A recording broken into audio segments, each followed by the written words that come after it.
able to join us. Okay, looks like we're recording. All is good. I love it when technology works. So welcome and thanks for joining us. It's hard to believe we're here in March already. Time is flying, but we're delighted to have you and looking forward to a great year.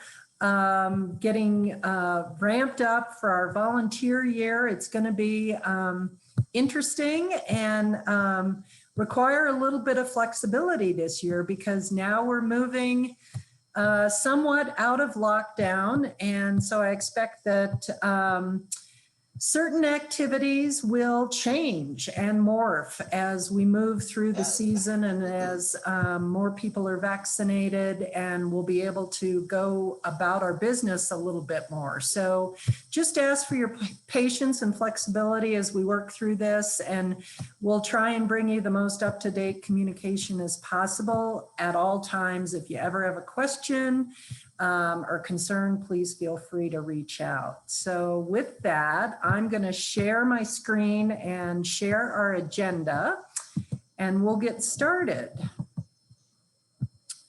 So I want to briefly remind everyone of the calendar. We went over this last month, and hold on, let me let a few more people in. Sorry about the delay.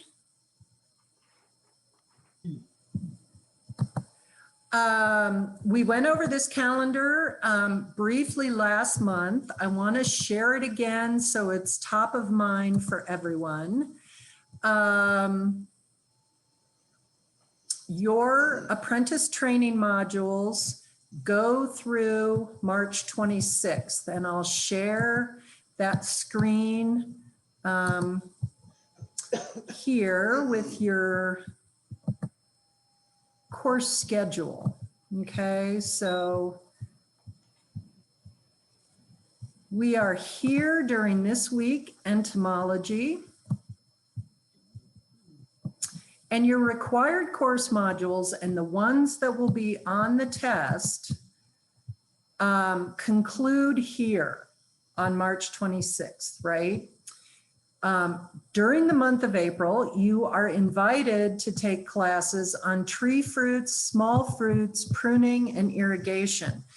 But course information from those topics will not be on your test. Okay, just so you know that. And it's significant because we're going to change our schedule a little bit in April. So let me go back to that calendar. We are going to ask that you do your orientation module, if at all possible, during the week of March 29th and April 2nd.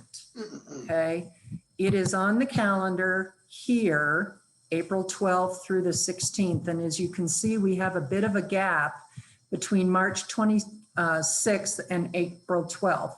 So what we'd like you to do is when you're on Canvas, go ahead and do this CMG program overview, the introduction and orientation, and move that module up during this first week of April, if you could, okay?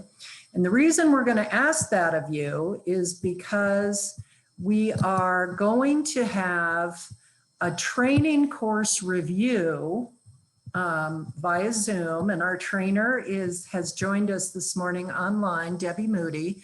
She's going to go over all of the Canvas modules, answer your questions, and generally get you prepared for the test. So that is April 6th from 9 to 11.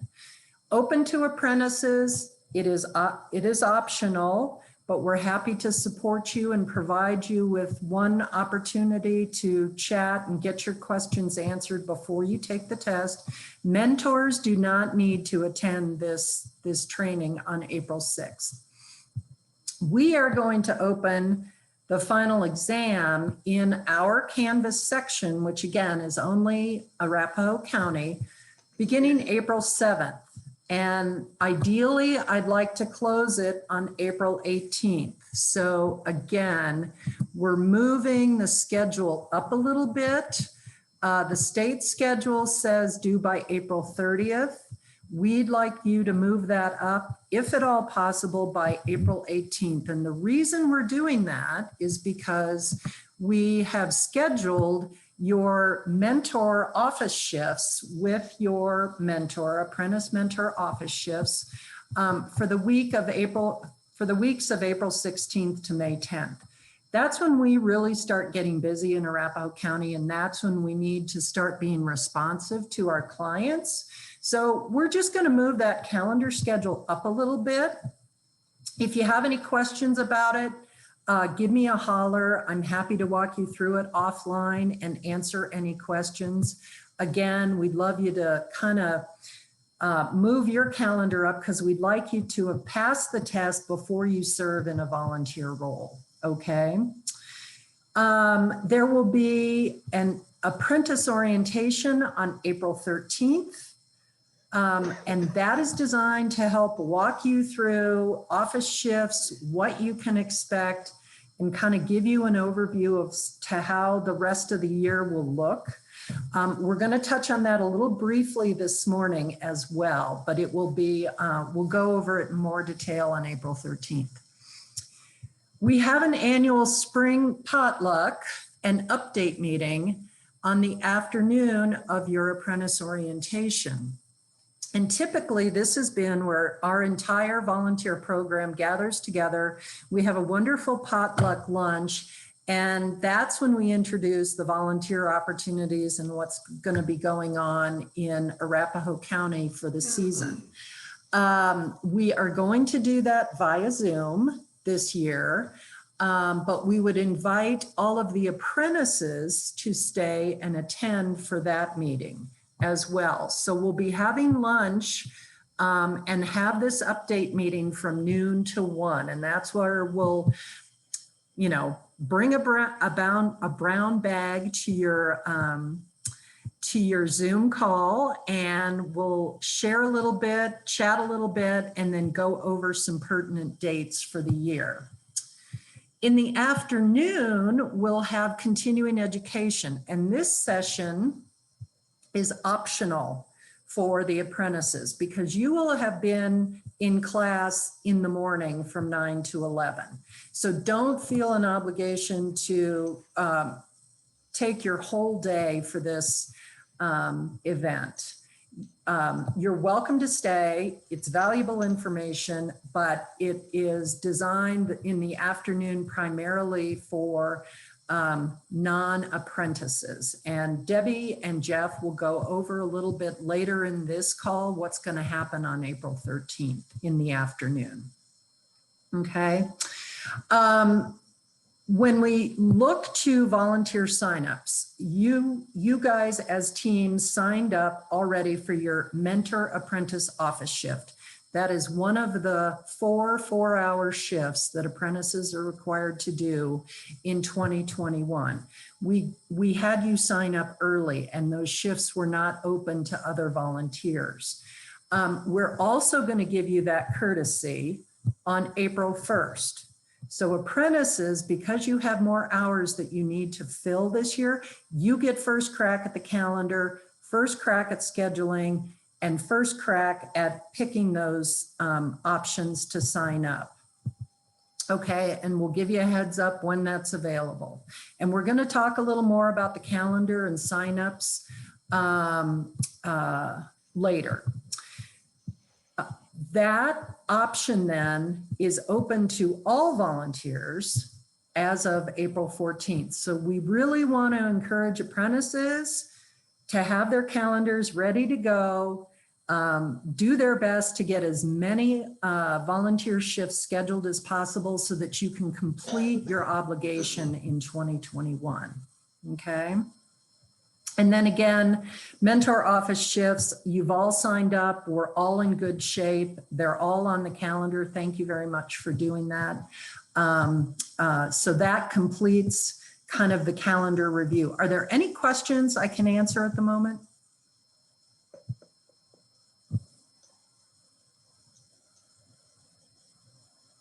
it's Janet Paul. What I wanted just to pass on to everybody else is that, because you've reminded people, but at the end of the summer, everybody has filled their hours, and then there's nobody to do the harvesting and cleaning up of the gardens and stuff.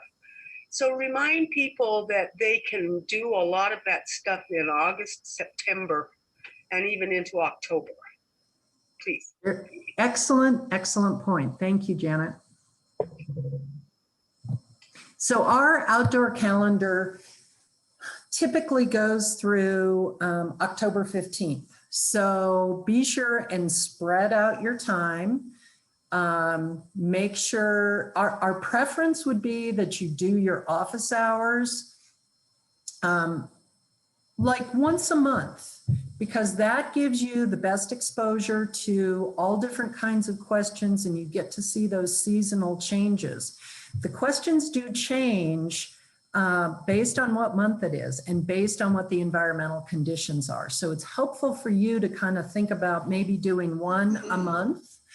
And so that way that enhances your learning. Okay. Any other questions or comments on the calendar?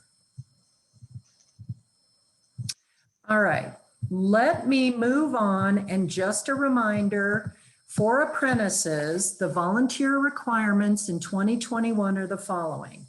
You have 16 hours in office shifts, one of which is with your mentor. You've already signed up for that. So you need on when it opens again for you on April 1st, you'll sign up for 3 additional shifts. Okay.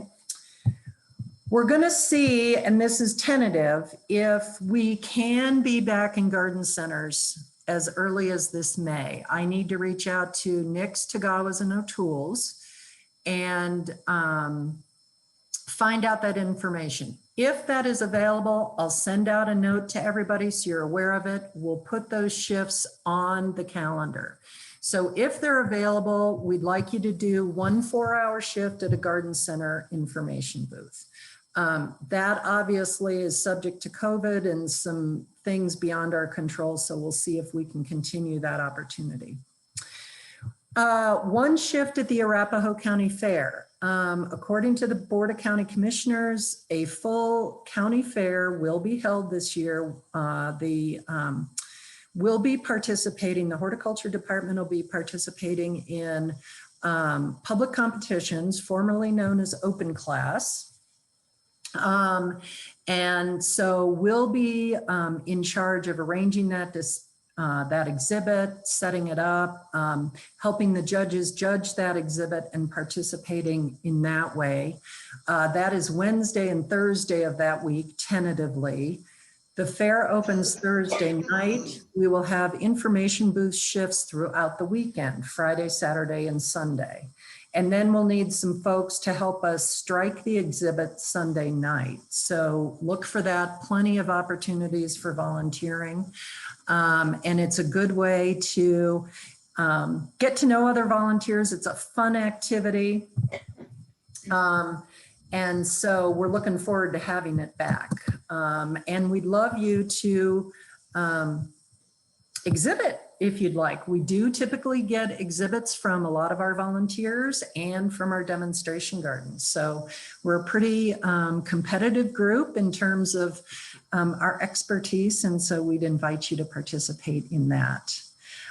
3 shifts need to be done at different demonstration gardens. Our preference would be that you sign up for 1 shift at each different garden as possible. Sometimes travel or doesn't work out, but if you could visit each one, the Colorado Center for the Blind, Hudson Gardens, Pea Patch, Plains Conservation Center will come on this year, and Silo Park. So we have 5 right now. We'd like you to do a shift in each one of, or 3 shifts in one of those 5. And you'll learn a little bit more about those specific opportunities at our spring potluck and update meeting in April. So that is 36 hours total. Those are your required commitments, and then you get 14 hours of your choice from any of the pre-approved volunteer activities, okay? Optional requirements include 12 hours in the Grow and Give program, which you do at home independently. And there will be program updates on that program. But if you want to grow vegetables at home and contribute to food insecurity by donating that produce to a local food bank, that will count. You just need to register on the program website and follow those program rules. Lisa will be doing the Native Bee Watch again. And they're looking for more citizen scientists. So those of you, I know a number of our volunteers participated last year. They're looking forward to participating again this year. That will be an option. There is additional training in order to participate as a volunteer and become a citizen science in that program. So more about that will come, but that's an option for you. You can count up to 12 hours for that as well. And then finally, Apprentice Diagnostics is a program that we're going to repeat this summer. It is a training program and it's an opportunity for practice. So apprentices, we let you count this as volunteer hours because you'll be working with real life questions and we think it's important for you to get that practice. So we'll have more information about what these optional programs look like and you can learn more.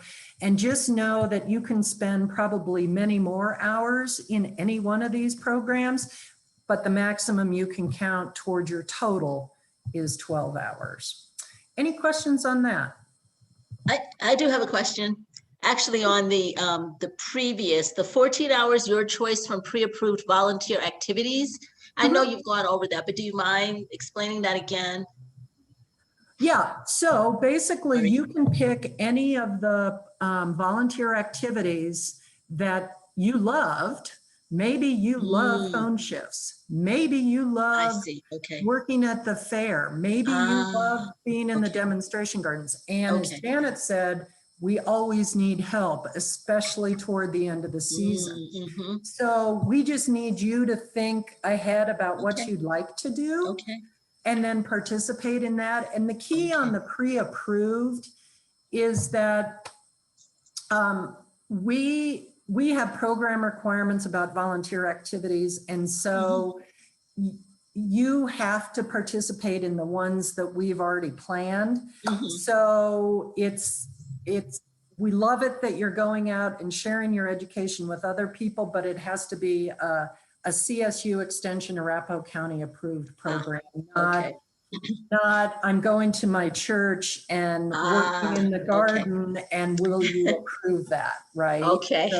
So that's the key, is that it has to be something that we have on the calendar that you can sign up for. Thank you. Yeah, you bet. Any other questions about that?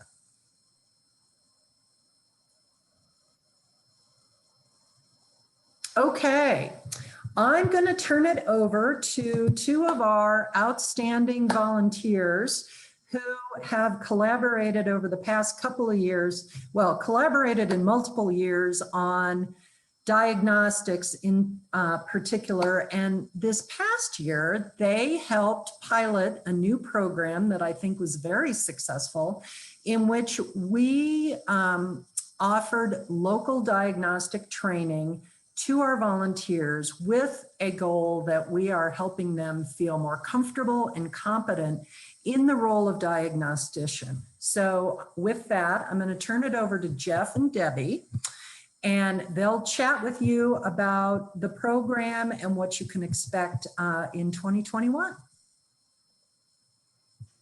Okay, so I'm Jeff. And let me talk a little bit about what we did last year. We're planning on doing the same thing this year.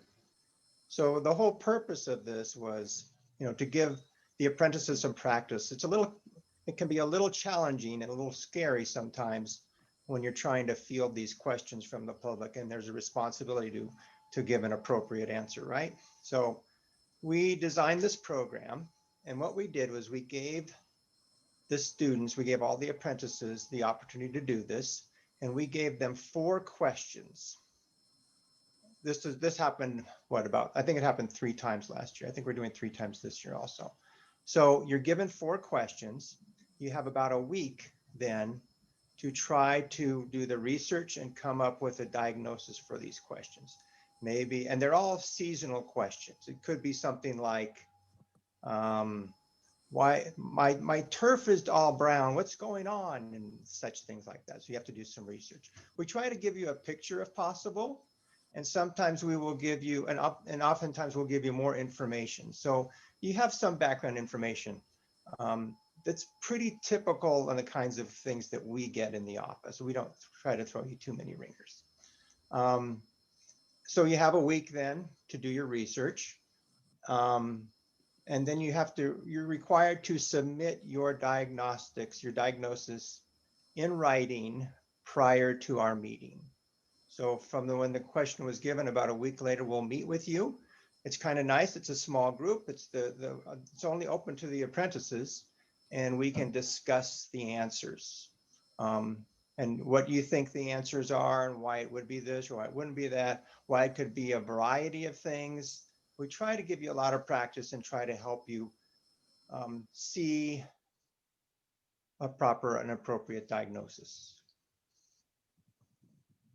That lasts about 2 hours, that second meeting. Okay. Debbie, you want to take over? Sure. Hello, everyone. Good to see you. Jeff kind of said why we do this, but just to kind of reiterate a little bit, we do spend a lot of time and effort in Arapahoe County to help the apprentices feel more comfortable and confident when you're working the shifts. You'll have the one phone shift with your mentor, and then you're going to be kind of on your own, right?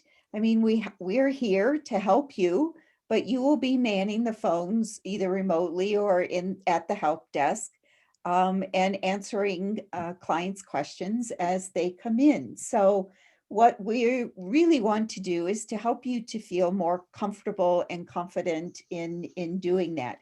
And diagnostics takes practice.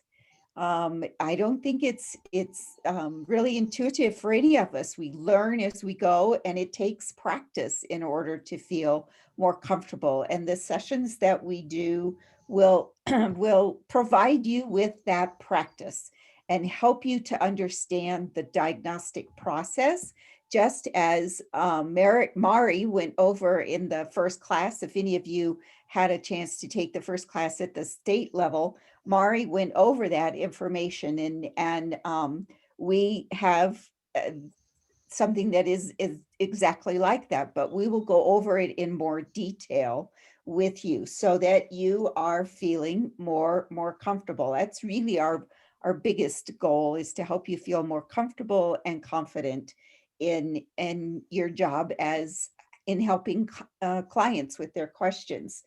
And one of our other goals is consistency. You know, we are working really hard with all master gardeners, not just the apprentices, but with all our master gardeners, in being consistent in the process that we use and the way in which we answer clients' questions. It makes it much easier for any follow-up that may need to be done with the client by staff, or perhaps even the next master gardener shift the next day, whether it's remotely or in the office. A consistency in gathering the information and in answering the client's questions will help the next master gardener.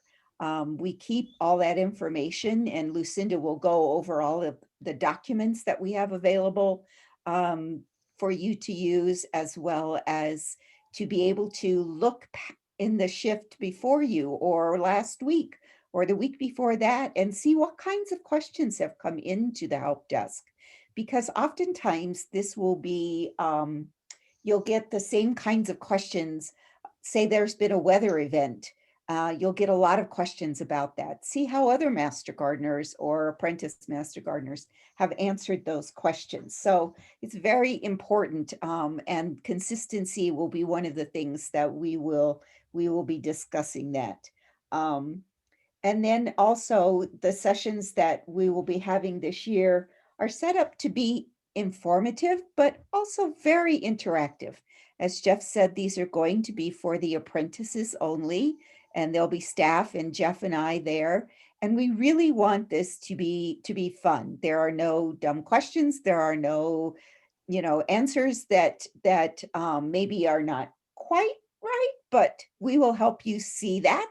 We will help you to figure out how to go about finding the answers, researching the answers, making sure your diagnosis is correct, all of those kinds of things. And we encourage you to take these classes. We encourage you to interact with us during them. We laugh a lot. We have fun. It's not really a lecture at all. This is more, we want everyone to be participating and interacting with us as we go through the process. So keep that in mind. And also, this is a really good opportunity for you maybe to see and work with your other apprentices, because we don't have in class or in-person classes. You kind of feel like you're out there somewhere on your own. And this is a good opportunity to get to know your fellow apprentices as well. And we're all here to help you. Jeff and I, staff, Donetta, Wilhelm, who was not able to be with us today, we're all here for you, to help you to have a successful apprentice year and to enjoy what you're doing. And so we're all here to help you. I think those are kind of the reasons why. Jeff, anything you want to add to that? Or Lucinda or Martha? The one thing that I would add that we didn't discuss is, I think if you're the kind of person who is wondering why something's happening, why a plant is doing this, why your lawn, if you're that type of person, diagnostics is for you. Yes, they're very good, Jeff. Yes, this is true. And I think we all have that, right? We all say, or and clients, why is that happening? Well, here we are. We're gonna teach you how to figure that out, right? I see a t-shirt and a hat with that logo. Diagnostics is for you. Oh, hey, I love it. you I just love it. gave me- I love it. I think we should have that. I do too. I do too. That's our logo. Diagnostics is Yeah, for you. exactly. And that goes for master gardeners too, because many returning master gardeners are intimidated by diagnostics as well. And so we're going to address some of that this year too. Just for those of you who are master gardeners or mentors, keep that in mind. Diagnostics is for you too. Mhm. So Debbie mentioned consistency, and we're really trying in the process and trying to develop a consistent approach for how we do things in Arapahoe County. And I'm not going to go into a lot of details, but I just want to let you know that we developed these different documents. And one is this, I don't know if you can see that or not. It's the diagnostic process, and it talks about all these steps that you follow. So we'll be going through that. Which is very helpful.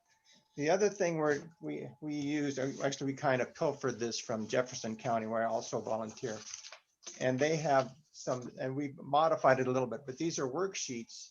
Like if you have a plant that comes in, here's the worksheet. Is this the plant one? Yes. A variety of questions that you would ask the client about, either via email or phone, or when we open up the office in person. It's a whole series of questions, so you get some good background information on the plant or the turf, whatever the problem. So we have these different worksheets that can be very helpful. So we'll share those with you at a later time, but just know that that's part of our process that we are working on in making it consistent from from master gardener to master gardener.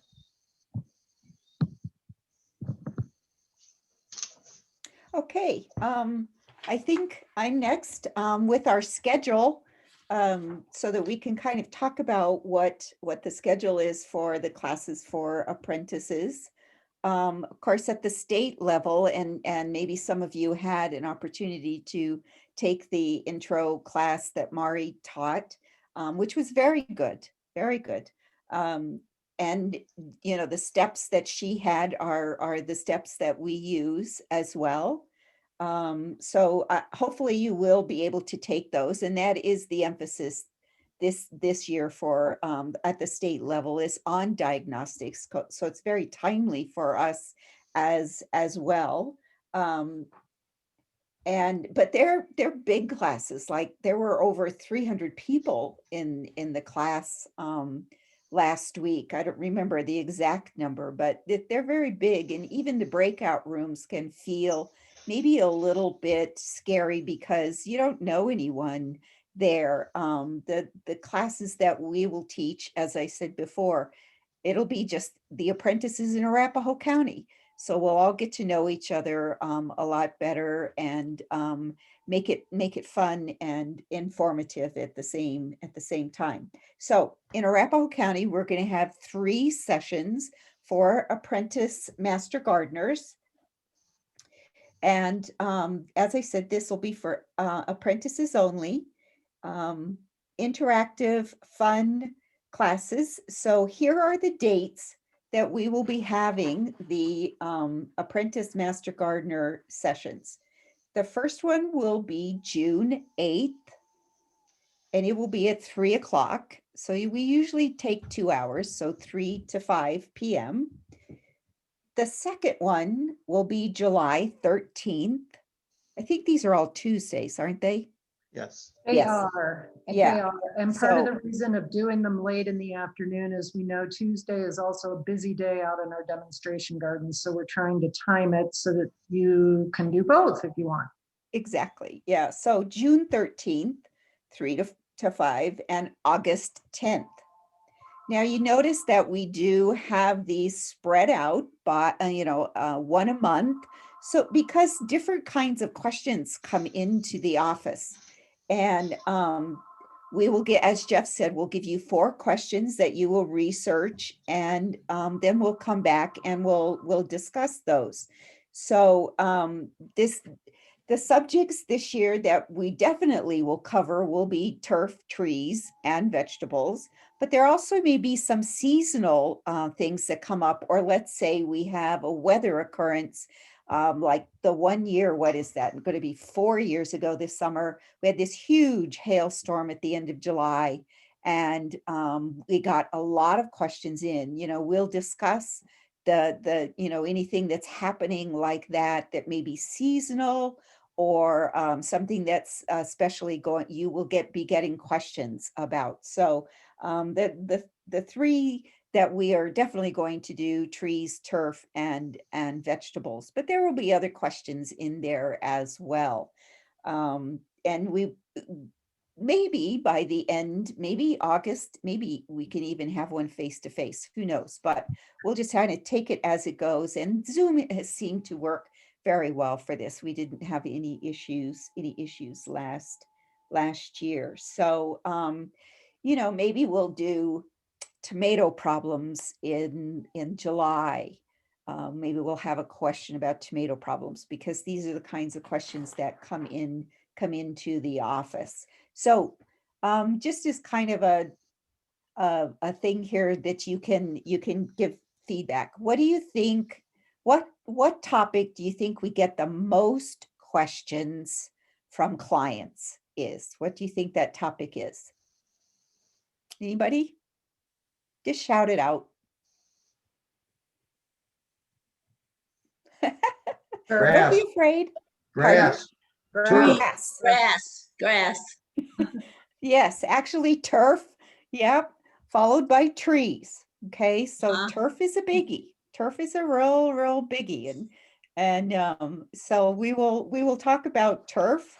We will talk about trees and different issues that do come up with either of those subjects. So yeah, turf is the biggest. And if you think about it, it's a very important thing in people's landscape. Turf is, whether you like bluegrass or whatever kind of turf you have or not. And Japanese beetles, yeah, I see that coming in the chat. The chat room there, Japanese beetles are big because let's see, do you have entomology this week? Is that what it Entomology is? is this week, correct? Okay, so you'll find out the life cycle of Japanese beetles, and then you'll know when those questions are coming in because, oh my, yes, they can be so destructive, Japanese beetles. So anyway, we just we'll try to make these sessions and the questions that we give you very timely, as well as very important for you. Also for the Master Gardeners that are on here, we will be having 2 sessions for returning Master Gardeners that will be held in May. One is May 11th. And because we're going to limit the number of participants so that we can make it very interactive, we'll have an overflow session on May 18th. So I don't remember, Lucinda, how many did we say we wanted? 20? I think so. 20. Yeah, So so- we've scheduled it. We've scheduled the primary session, and then if we get enough interest, we'll do the second session. Right. But we do want to limit that class size to 20. Yeah, so that we can have more interaction and everyone can feel comfortable. So yeah, and then the next session will be in July 20th, with the overflow July 27th. So as we said in the beginning, diagnostics is and consistency, and those issues are well, they're not issues, they're just topics. Are very important to us. And so we want to make sure that all the Master Gardeners, whether you're an apprentice or a returning Master Gardener, have the opportunity to learn more and feel more comfortable with diagnostics. So I don't know if anybody has any questions about that or Let me about.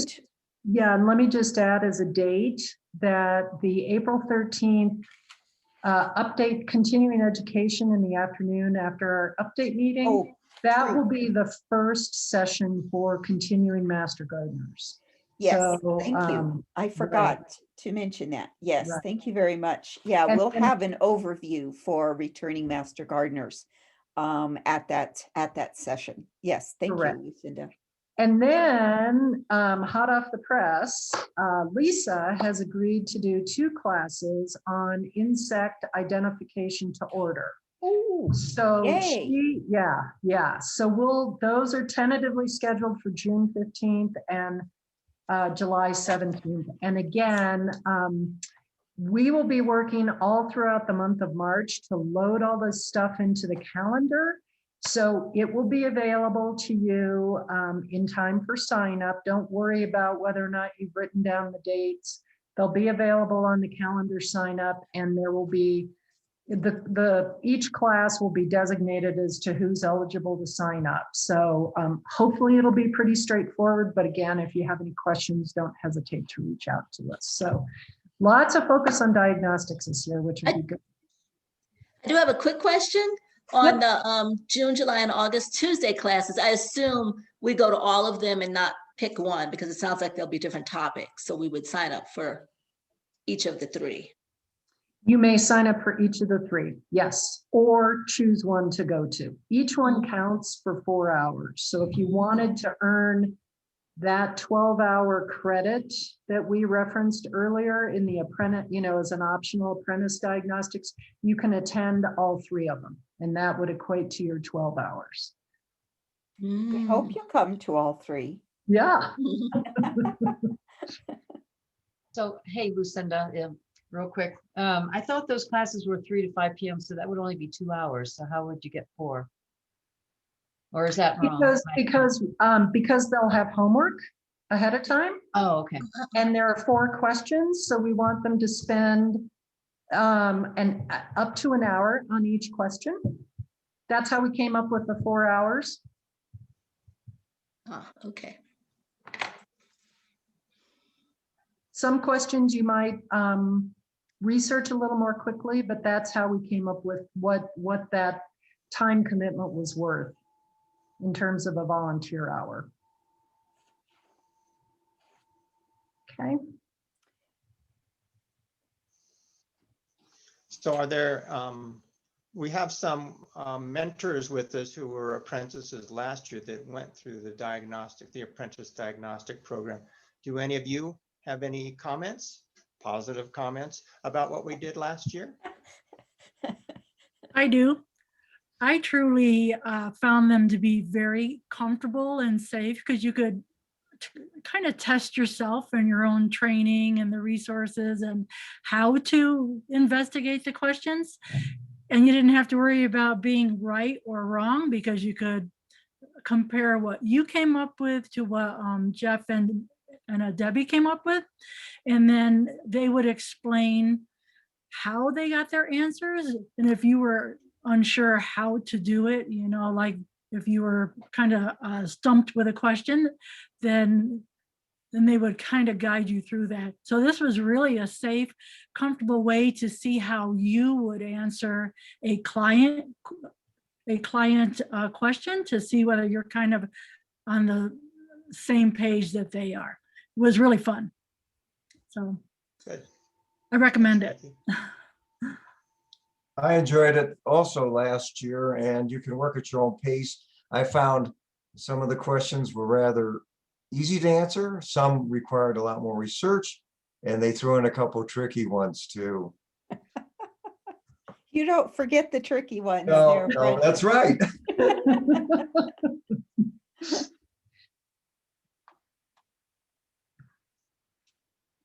Any other questions on the local diagnostic plan versus the state plan? We know it's confusing. It's a lot of information.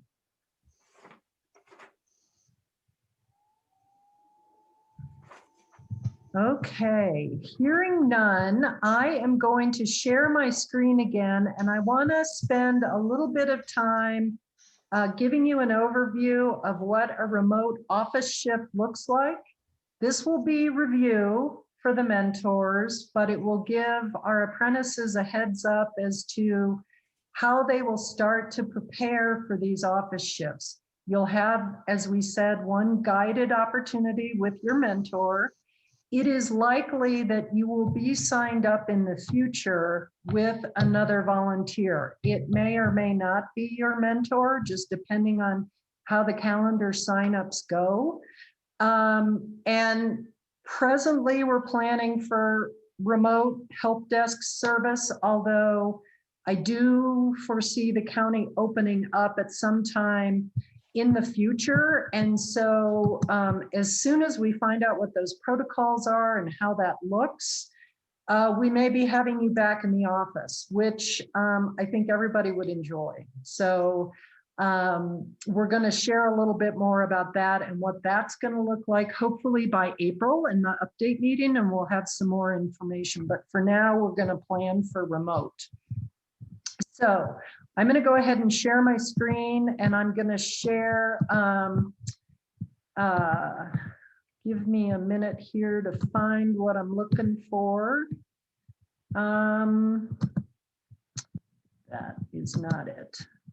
There we go. So we're going to give you, and your mentor will share with you, the password to sign into 365, Office 365. When you do a remote office shift, you are actually signing into the Arapahoe County network.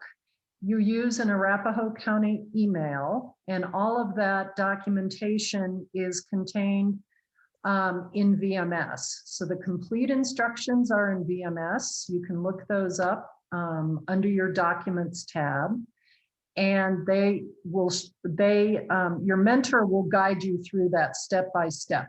How to log in, how to get questions in the inbox, and how to report hours. So I'm just going to go over it very, very briefly.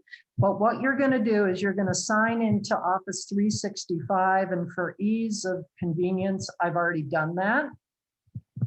And so you'll get a screen depending on what version of Microsoft you have installed on your computer. You're going to get something that looks like this. Mine was recently upgraded. Not everybody's may look like this at home, but you'll be in Office 365. And here you see all the different apps that are used, along with the list of, again, my screen may be slightly different, along with the list of files that are available to you, okay? And so we have talking points for EAD, we have the voicemail procedures, we have the client contact call log. And so when you're in this email inbox, it looks like a regular inbox. As you can see, we don't have any questions today, which is good.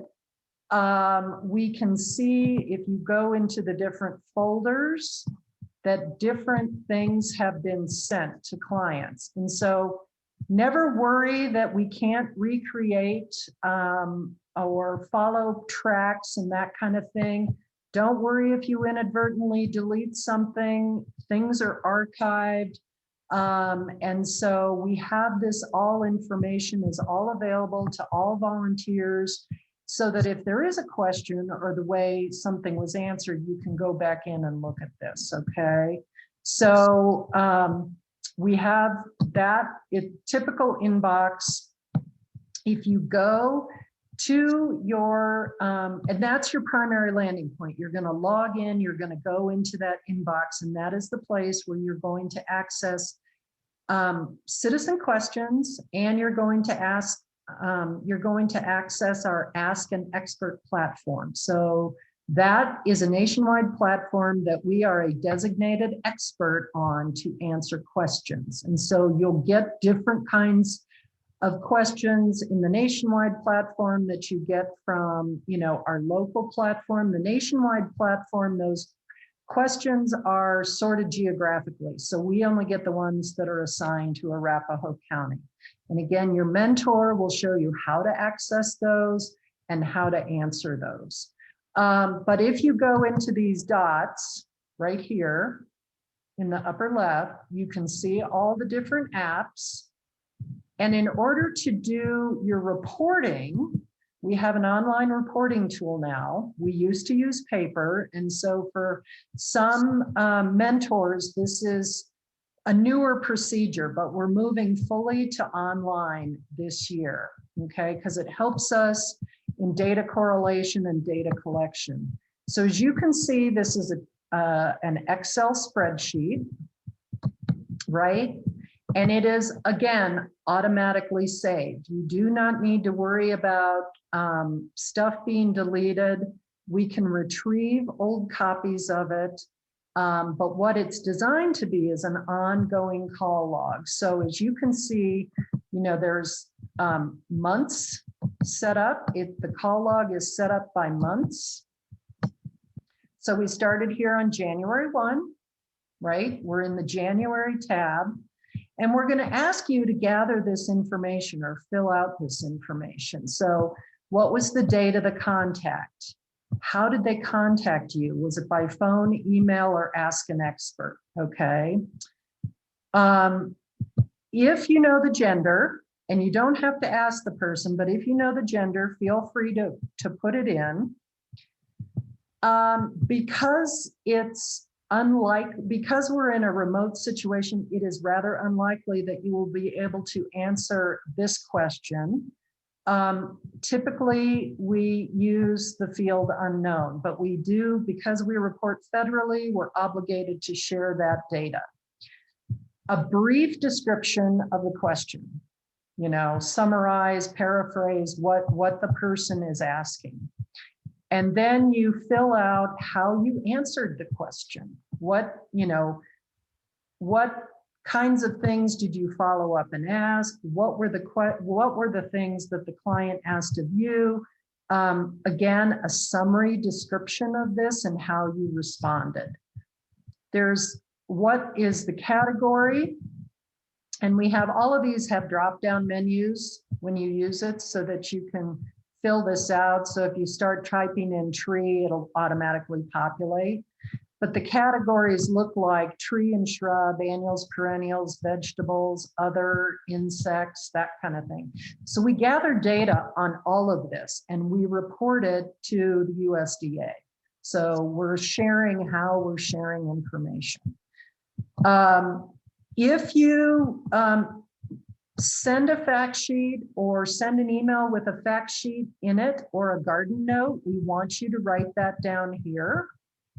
That helps us determine which ones are being most used, and it also is a record of the information that we send them.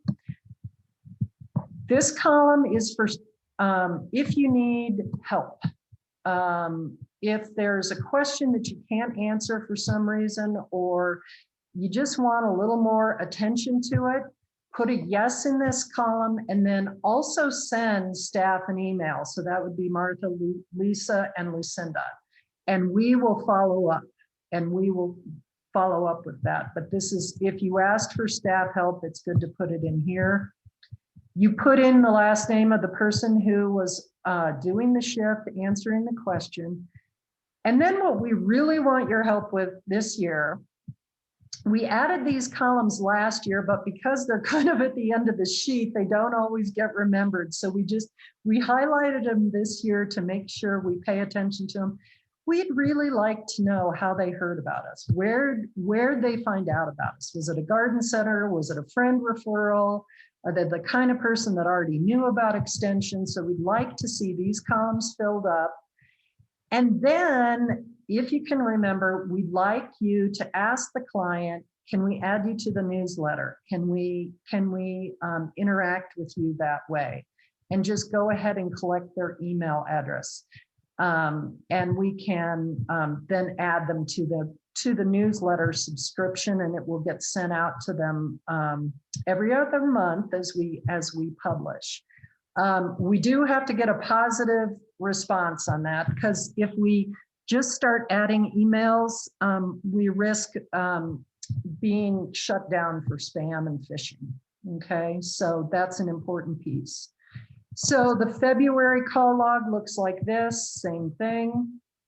Now we're in March, and a volunteer is assigned, but as you saw in the inbox, we didn't have any questions. So when that volunteer does their work, they'll type this information in. Again, you don't need to save it. You also do not need to download this form and send it to us. This is a running call log. It operates like a Google Docs spreadsheet, except it's a Microsoft offering. Okay, so all of this information is saved, and that's all you need to do. And then we go in there, staff goes in there once a month, and we actually do download this to save it in a different file archive so that we have this documentation. Okay. Any questions on that? Or any questions or any comments that any of the mentors want to share about doing their office shifts?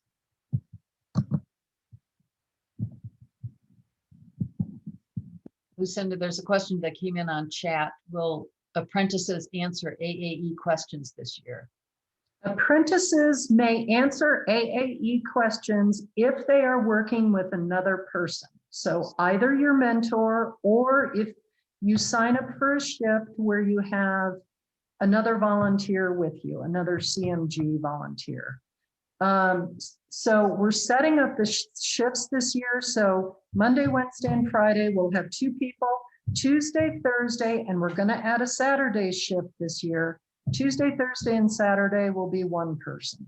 So if you're signing up for a Tuesday, Thursday, or Saturday, and you're an apprentice, you will leave those questions, the AAE questions. And let me see if I can find one in here so you can see what it looks like.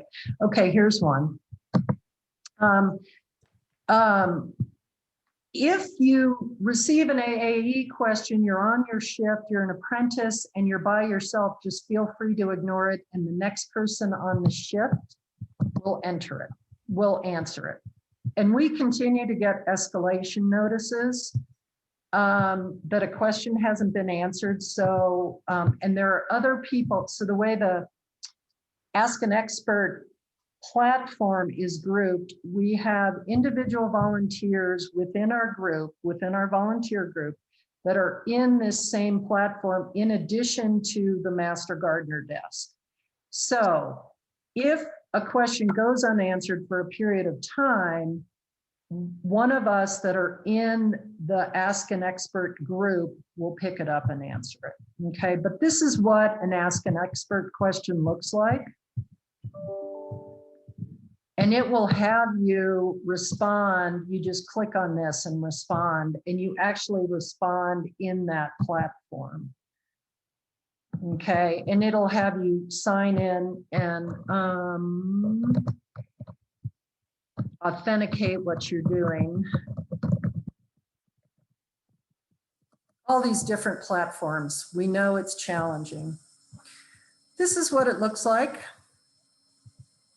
And for mentors and existing volunteers, this platform was updated and changed over the winter too. So it'll look a little different than what you're used to. But you answer this question by responding here.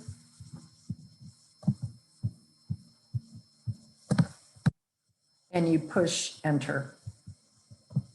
And so again, all of your information, everything that you share is always available, which is helpful for us in terms of providing data, and in the unlikely event that there's ever a misunderstanding as to how a question was answered, we can go back and kind of recreate the steps. And if we need to make corrections, we can do so. Okay. Any questions on that? Let me see if I can get back to my space here. Since my meeting controls are, let's see if I can find it here. That's not me. We don't want that. My meeting controls are covering my access to the. I do have a question.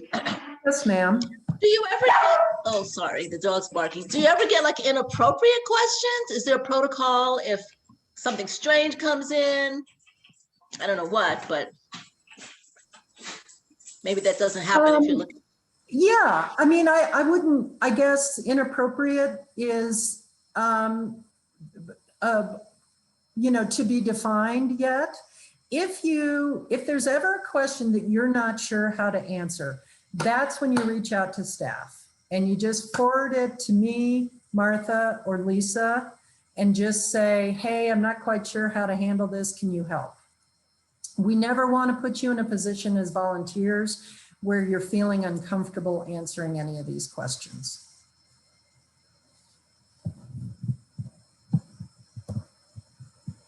Is there anything in chat? Any questions on that? That was a really quick, brief overview as to how you will do your remote office shift. And I invite the mentors to chime in and share any information or tips. They will be contacting you ahead of your shift that is scheduled. And I would encourage everybody to look at the volunteer website, VMS, check your calendar date, make sure you've reserved that time on your personal calendar and you're available. We set the shifts up from 10 to 2.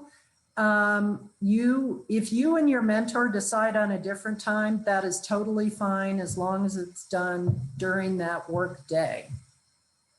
Our obligation to the county commissioners is that we have folks manning the phones daily during the week. Any other questions?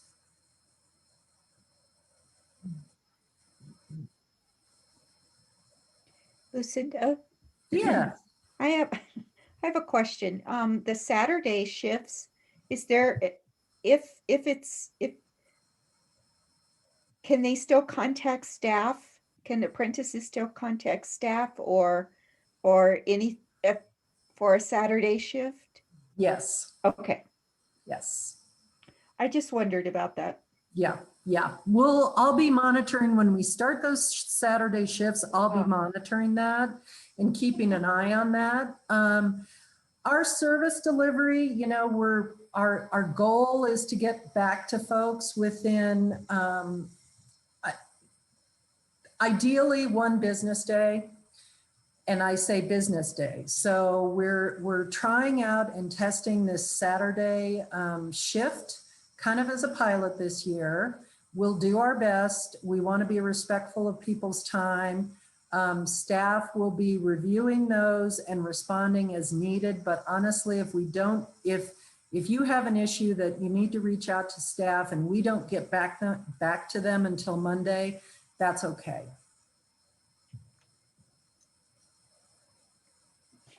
Well, that might also meet some apprentices' needs as well if they work full-time. Yeah, I think that's. Well, and that's I think, you know, that was our goal. A, Yeah. to increase accessibility to citizenry, and then Yes. also to accommodate, we know we have more folks who are balancing their volunteer obligations with a full-time job. And so we want to make that accessible to those people so they have the reasonable opportunity to complete their volunteer hours. Yeah, yeah. No, I Yeah. think that's a good idea. I think Yeah. that's nice. Yeah. And, you know, there isn't any reason if someone wants to double up on a Saturday, if you have an apprentice that is signed up and is feeling a little uncomfortable and the mentor is willing to do that, by all means, you can continue to reach out to your mentor on that. But you will have staff support as well.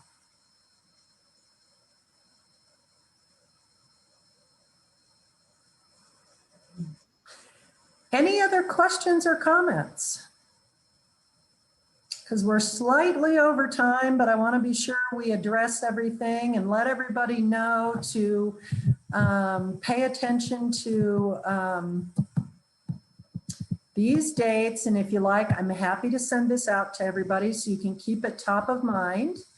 And then reach out to your mentor or reach out to me if you have any questions. We've got, as Debbie said, we've got a great staff here and a group of volunteers that are all willing to be here and support you and make sure you succeed.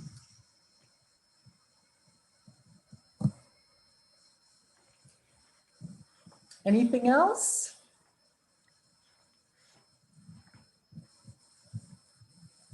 All righty. Well, thank you so much for your time. And I'll send this out to everybody. We will have this recording available. It takes a little bit of time for us to, for Zoom to, you know, do its thing and convert it to a file that we can share. If you'd like to see the recording or if a mentor would like to share that with their apprentice, if they were not available, we'll have that file available for you. Okay. All righty, gang. Seeing nothing more in chat, seeing no more questions come up, I will let you all go and get on to the rest of your day and look forward to working with you. And as I say, we've got an exciting year ahead of us and we'll take it one step at a time and see how it goes. Thanks so much for your time. Thank you, Oops. Lucinda. You bet. Thank you too. Anybody else? Have a good one.